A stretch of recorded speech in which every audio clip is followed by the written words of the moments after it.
যারা ব্রাদারকে সিস্টার বলে তারাই ছাত্রকে ছাত্রী মনে করে ধর্ষণ করে। কারণ ওই মুফতির কোনো দলিল নেই, সে যত বড়ই যোদ্ধা হোক না কেন, তার যদি অস্ত্র না থাকে যুদ্ধের ময়দানে তার পরাজয় হতেই হবে। আর সে যদি যোদ্ধা ভালো হয় আর তার অস্ত্র ভালো থাকে তবেই সেখানে জয়যুক্ত হওয়া সম্ভব। আমাদের স্নেহভাজন ছোট ভাই রুহুল আমিন, তার দলিলও মজবুত আর তার যুক্তি ক্যাপাসিটি উপস্থাপনাও মাশাআল্লাহ সুন্দর। এখন ওই ভণ্ড মুফতি এখন ব্রাদার রাহুলের নাম রেখেছে সিস্টার রাহুল। কি রেখেছে? সিস্টার রাহুল। সিস্টার আর ব্রাদার কি এক জিনিস? এই জন্যই তো বোঝা যায় যে সব মাদ্রাসার ছাত্রদেরকে ধর্ষণ করে কারা। যারা ব্রাদারকে সিস্টার বলে তারাই ছাত্রকে ছাত্রী মনে করে ধর্ষণ করে। যাদের ঈমানে দুর্বলতা আছে, যাদের আকীদায় ভেজাল আছে, তাদের আখলাকেও সমস্যা আছে। কিন্তু আহলে হাদিস আলেমদের মধ্যে আল্লাহর রহমতে আখলাকি ত্রুটি নাই বললেই চলে, আলহামদুলিল্লাহ। আর কিন্তু এই সমস্ত ভণ্ড মুফতিদের আখলাকি ত্রুটির রেফারেন্স এবং বিবরণ জাতির সামনে তুলে ধরা যায় না। এবারে বেয়াদব, তুই একজন মুসলিম, তোর ভাই, তার নাম ব্রাদার রাহুল, তুই তাকে সিস্টার রাহুল নাম দিলি কেন?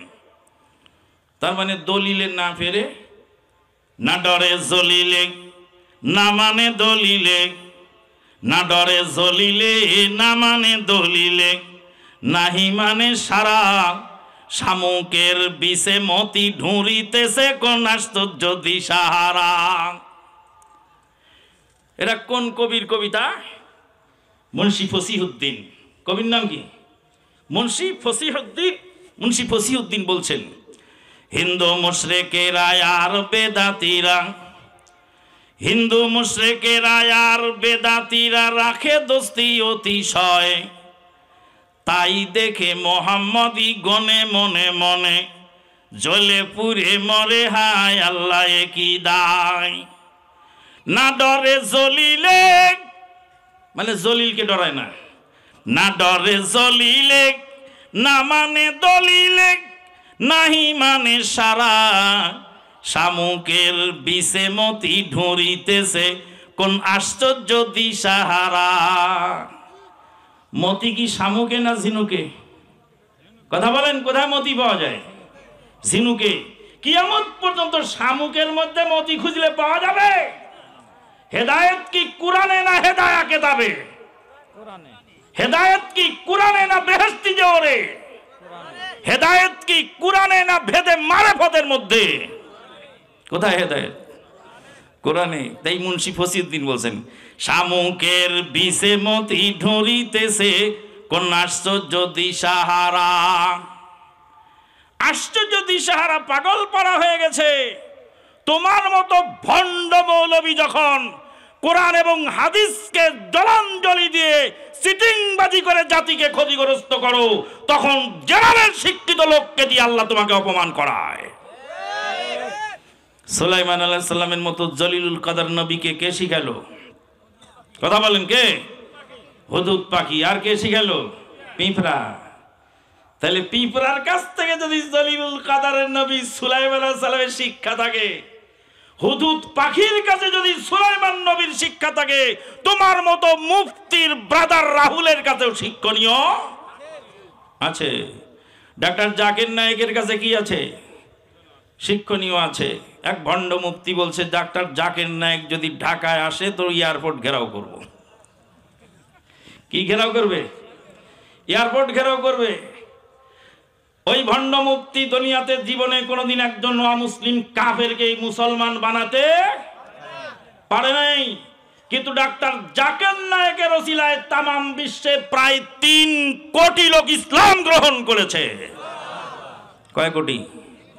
প্রায় 3 কোটি লোক ইসলাম গ্রহণ করেছে এক ডাক্তারের ওসিলায়। আল্লাহর দ্বীনের কাজ আল্লাহ পিঁপড়াকে দিয়ে করায় না। আল্লাহর দ্বীনের কাজ আল্লাহকে পশু পাখিকে দিয়ে করায় নেই। আবরাহা যখন কাবা ঘর ভাঙতে এসেছিল, আবরাহার হাতি ওয়াদিয়ে মুহাসসারে বসে পড়েছিল। ডানে যায় বামে যায়, পিছনে যায়, হাতি চলে যায়। যে হাতির উপরে আবরাহা বসেছিল সেই হাতির নাম ছিল মাহমুদ। মাহমুদ নামক হাতি আরাফার ময়দান আর মিনার ময়দান, মুজদালিফা এবং মিনার ময়দানের মাঝখানে ওয়াদিয়ে মুহাসসার, ওয়াদিয়ে মুহাসসারে হাতি বসে পড়ল। জানোয়ার বুঝতে পারল আল্লাহর ঘর কাবা ভাঙা সম্ভব নয়, তাই হাতি ডানে যায় বামে যায়, পিছনে ফিরে যায়, সামনের দিকে হাতি আর এক কদম আগায় না। আল্লাহ রাব্বুল আলামিনের দাম্ভিক বান্দা, নাম তার আবরাহা। আবরাহা হাতিকে বেদম প্রহার করতে লাগলো। প্রহার করতে করতে সামনের দিকে কাবা ঘরের দিকে আগাতে লাগলো। মদিনা ইউনিভার্সিটির প্রাক্তন প্রফেসর ডক্টর আতিয়া মোহাম্মদ সালেম রাহেমাহুল্লাহ বলেন, হাতি জানোয়ার, জানোয়ার বুঝতে পেরেছিল কাবা ঘর ভাঙা সম্ভব নয়। জানোয়ারের উপরে যেই দুই পায়া জানোয়ার ছিল, সেই জানোয়ার বুঝতে পারে নাই কাবা ঘর ভাঙা সম্ভব কি সম্ভব নয়। আল্লাহ পাক এই জন্য বলছেন উলাইকা কাল আনআম, তারা চতুষ্পদ জানোয়ারের চেয়েও নিকৃষ্ট। উলাইকা কাল আনআমি বাল হুম আযাল উলাইকা হুমুল গাফিলুন। ডাক্তার জাকির নায়েকের ওসিলায় প্রায় 3 কোটি লোক ইসলাম গ্রহণ করলো। সেই ডাক্তারের বিরুদ্ধে মুক্তির ফতোয়া, আর বলছে এই ডাক্তার ঢাকায় আসলে এয়ারপোর্ট ঘেরাও করব। কিন্তু সেই মুফতির মামাতো বোন, মনের দুঃখে বললাম মামাতো বোন, তার নাম হলো সানি লিওন। নাম জানেন? সানি লিওন নাম শোনেননি? মুরব্বীরা জানেন না তো যুবকরা তো জানে। সানি লিওন একজন নষ্টা মহিলা।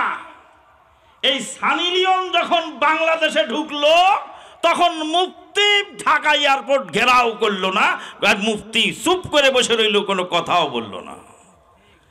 হাসরের ময়দানে আল্লাহ রাব্বুল আলামিন যদি জিজ্ঞেস করেন, মুফতি সাহেব, যেই ডাক্তারের ওসিলায় তামাম পৃথিবীতে প্রায় 3 কোটি লোক ইসলাম গ্রহণ করেছিল, অসংখ্য লোক সঠিক পথের দিশা পেয়েছিল, সেই ডাক্তারের বিরুদ্ধে তোমার ফতোয়াবাদী ছিল, নষ্টামির বিরুদ্ধে তোমার ফতোয়া কেন হয় নাই? পিস টিভি বন্ধ করার জন্য আন্দোলন করো, কিন্তু জি বাংলা, স্টার জলসা, ভারতের নোংরা চ্যানেলগুলিতে আজকে আমাদের যুব সমাজকে ধ্বংসের দ্বার প্রান্তে নিয়ে গেছে, তোমাদের মুখে তখন কথা বের হয় না। সম্মানিত উপস্থিতি, কি যে বলবো আর কি যে না বলবো, সময়ও কম। এতটুকুই বলতে চাই যে আজকে যে যুব সমাজ আয়োজন করেছে মাহফিলে, এতে কি আপনারা খুশি না বেজার? আলহামদুলিল্লাহ। শেষ পর্যন্ত থাকবেন তো না চলে যাবেন? আলহামদুলিল্লাহ। আল্লাহ পাক তার দিনের কাজ এই যুবকদেরকে দিয়ে করায় নিচ্ছে। আজকে আমাদের যুব সমাজকে ধ্বংস করার জন্য 5টি মারণাস্ত্র ফিট করা আছে। কয়টি? 1 নম্বর হলো মাদক দ্রব্য। আপনাদের প্রধান অতিথি মহোদয় মাদক দ্রব্যের বিরুদ্ধে কথা বলে গেলেন। মাদক দ্রব্যের বিরুদ্ধে সবাই কথা বলে, কিন্তু এক শ্রেণীর নেতা আছেন যারা এই মাদকের চোরাচালানি করে। মাদকের বিরুদ্ধে প্রশাসন কথা বলেন, এক শ্রেণীর অসৎ প্রশাসন যাদের নখদর্পণে মাদক চোরাচালানি হয়, আর মাদক ব্যাপারীদের কাছে তারা চাঁদা তুলে খায়। এক শ্রেণীর, সবাই নয়, এক শ্রেণীর সবাই নয়, খারাপও আছে ভালো আছে। মাদকের বিরুদ্ধে কথা বলবেন আলেম ওলামা। এক শ্রেণীর আলেম ওলামা মাদক দ্রব্য খেতে অভ্যস্ত আছে।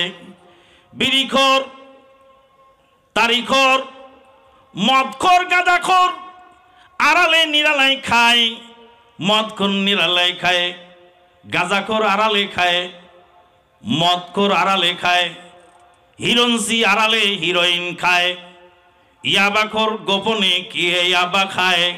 পৃথিবীর বুকে নির্লজ্জ বেহায়া দুই প্রকার, এক প্রকার হলো বিড়ি সিগারেট খোর, আর এক প্রকার হলো জর্দা এবং তামাক খোর। এদের লজ্জা শরম নাই। জনসমক্ষে খায়, হিরোইন যে খায় তারও কিছু লজ্জা আছে, গাঁজা যে খায় তারও কিছু লজ্জা আছে, মদ যে খায় তারও লজ্জা আছে, কিন্তু বিড়ি সিগারেট খাওয়া, তামাক জর্দা খাওয়া হুজুরের কোনো লজ্জা নাই। এক মৌলানা সাহেব সভাপতি, তো সভাপতির চেয়ারে বসে আছে আর পান